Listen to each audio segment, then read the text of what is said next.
বিডিডেক্সের একজন কর্মকর্তা যিনি একমাত্র ছিলেন সবগুলো যে আমরা এই সুবিধাটা আমরা পুরো মাত্রায় অনেক পড়েছি, তারপরেও কিন্তু সমাধান বলে রেখেছিলাম, কিন্তু আমি সময় মিলাতে পারছিলাম না। ভোটের দিনে আগে মঞ্চে প্রথম আয়াতটা নাজিল হয়েছে প্রফেসর অফ ইকোলজি এবং এগুলো আদালতে উপস্থাপন করা আমাদের আইনজীবী সমাজের কাছে অত্যন্ত অহংকারের ধন। ওই 19-20 মাইল আসবেন শিখতে বাচ্চা নিয়ে এসে কোর্ট করতে অনেকের কোর্ট হবে, আমরা সবাই উপকৃত হব।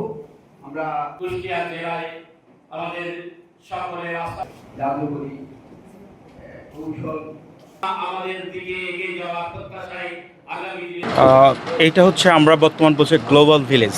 সেই গ্লোবাল ভিলেজের পৃথিবী এখন হাতের মুঠোয়, পৃথিবী এখন হাতের কর্নারে চলে আসছে। এই ক্ষেত্রে বিচার বিভাগও আলাদা থাকতে পারে না, বিচার বিভাগে সেই গ্লোবাল ভিলেজের অন্তর্ভুক্ত।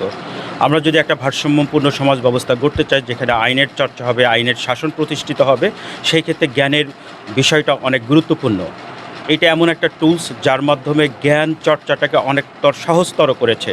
এবং আজকে আমি অনেক আনন্দিত, অনেক হ্যাপি এই কারণে যে ঢাকার পরে কোনো বিভাগীয় শহরের পরে বা রাজধানী শহরের পরে একটা জেলা শহরে এটা হয়েছে, এ থেকে অনেক বারো আর উৎসাহিত হবে এবং এইটা পাইওনিয়ার হিসেবে কাজ করবে।